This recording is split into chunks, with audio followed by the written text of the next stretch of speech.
Hi friends, thanks so much for tuning in today and spending some time with me.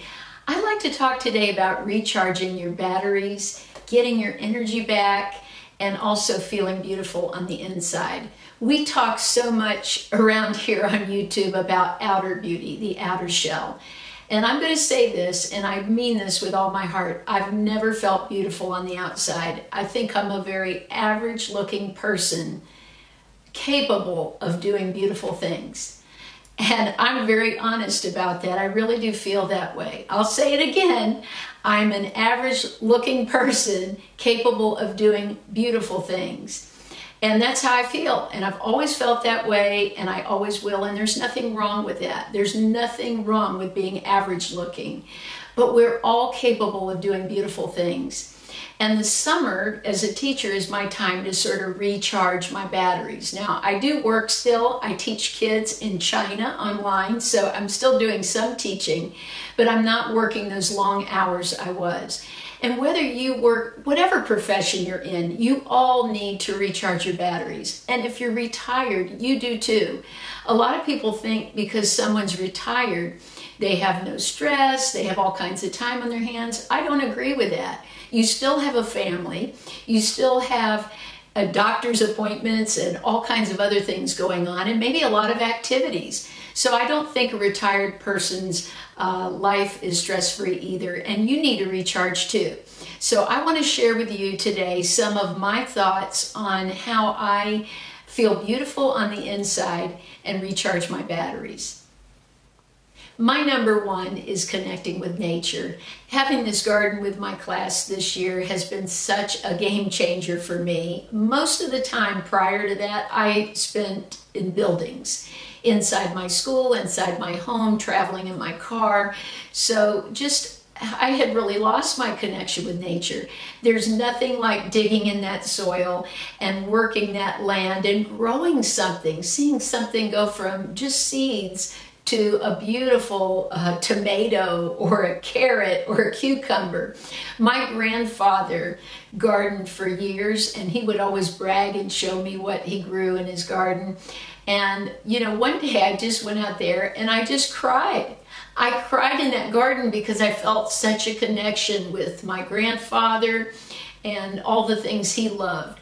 And I would go, if my class couldn't water the garden, I would go out myself after school and water, and then go back in the building and work some more. And it was just such a stress release for me. That gardening was just really life-changing. So I encourage you to somehow, in your own way, connect with nature.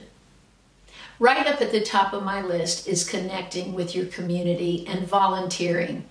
Recently, a memory care center opened in our area, and I've been going and playing piano. Now, I am not a great piano player, but for them, they love it. They need music. They just want companionship. At this center, they also do crafts, and I'm going to go and help with that this summer. But there are so many places, nursing homes, memory care centers, that are looking for people to come in and volunteer and just spend time with the people living there. It makes you feel amazing. Every time I go there when I leave, I feel so happy and that my time has been well spent. So I encourage you to get involved with either a memory care center or nursing home in your area because they really need you. Being a teacher, I'm around kids all the time, and they really bring so much joy to my life. I get to do things that if I wasn't in teaching, most adults never do, like work a puzzle. My students love to do puzzles, and they'll always ask me to sit with them and do one. I encourage you to do something you loved as a kid. As a kid, I loved to fly a kite. Every year around April, I would buy a kite at the 7-Eleven. Well, I have one in my closet right now that I intend on flying sometime maybe this week. But do something that brought you a lot of joy as a child. It might be just playing jacks or playing a board game that you liked as a kid. But just go out and buy it and have fun. That'll bring a lot of happiness on the inside. Another tip that I have found has helped me is you need to take time to connect with your body, whether it's yoga or just simple stretching. and focus on what your body can still do. Most people tend to focus as they get older on all the things they can't do anymore, that they can't run as fast or they can't do a handstand anymore, all these things. But what about all the things your body can do, that your body does well? Focus on that, and that truly will make you feel happy and beautiful. The last one I want to share today is to devote yourself to eating healthy 6 days a week and having one day that's your cheat day. That is life-changing. When we put all kinds of garbage into our body, we feel like garbage. I know the difference I feel when I eat more sugar or less.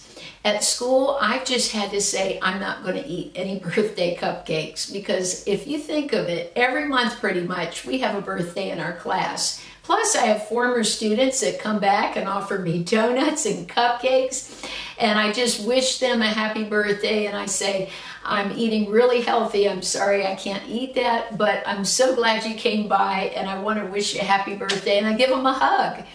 So I've had to put those boundaries on myself, because at school I'm constantly surrounded by sugar. And I also want to set a good example for my students. If they see me eating all of that, it encourages that in them.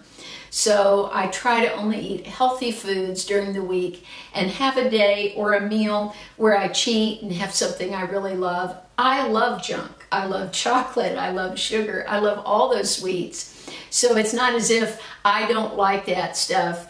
I just, in my mind, say I'm going to eat healthy all week, and then have that time that's sort of my party time, where I enjoy things that are really very tasty and that I wish I could eat all the time. If you'd like a part 2 to this video, please give me a like so I'll know this is something you're interested in. I think we need to talk more about these things. These are things that affect women our age. I'm almost 54, and my life is very different from when I was 18, but not in a bad way. I think in a great way. I thought, you know, at the end of school, I love teaching even more than when I started, and that's incredible. That I still have all these feelings of love for what I do after all these years. And the children are even more special to me. I think because I treasure life more in general. All levels of life, whether it's nature or whether it's human beings. I just treasure all of it so much more. I hope you'll share the things that give you energy and make you feel beautiful on the inside. Thanks so much for watching. But this is the clarifying lotion, and I've been doing this at night after I cleanse, and I can't believe that even when I double cleanse, I still get stuff that comes off on this. And I used this many years ago, but I've become very attached to this now.